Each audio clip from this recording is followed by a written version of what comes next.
Hello mga kamads! Good morning! Maaga na naman akong gumising mga kamads at alas 4 pa nga lang yan ng madaling araw.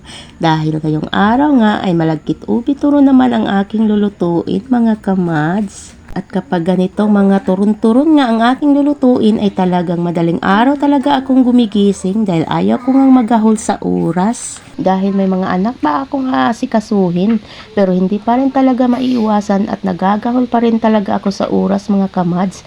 Nalilate pa rin kami minsan sa school ng bunso ko.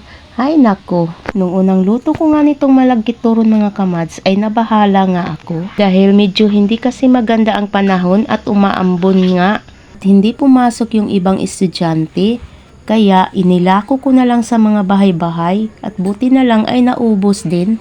Anyways, fast forward na nga tayo mga kamads. Pag uwi nga namin galing school ay kumain na kami ng tanghalian ng bunso ko at pagkatapos ay natulog na nga kami dahil inaantok talaga ako mga kamads. Ikaw ba naman ang gumising na madaling araw ay talagang aantukin ka talaga. Alas 4 ng hapon na nga pala ako nagising dyan mga kamads at ang sarap talaga ng tulog ko.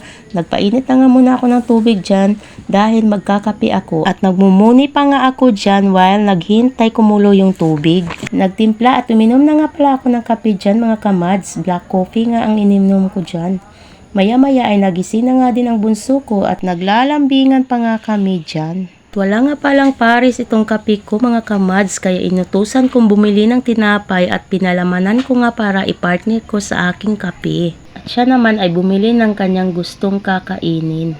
At maya-maya nga lang din ay dumating naman tong dalawa kong anak galing school.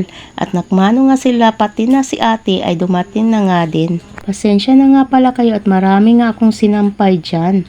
Pagkatapos ko nga magkape mga kamads ay naghugas naman ako ng mga pinggan at marami nga akong hinugasan dahil kaninang umaga pa nga ang mga hugasin na ito. Hindi ko nga nahugasan kanina dahil nagmamadali nga kami at late na naman kami sa school.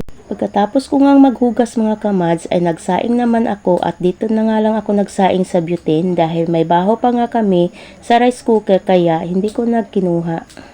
At sa ulam naman namin mga kamads ay nagluto lang si ate ng pansit canton pero hindi ko na binidyuhan dahil madali lang naman itong lutuin. At bumili na lang din ako ng siumay para i-partner sa pansit canton mga kamads.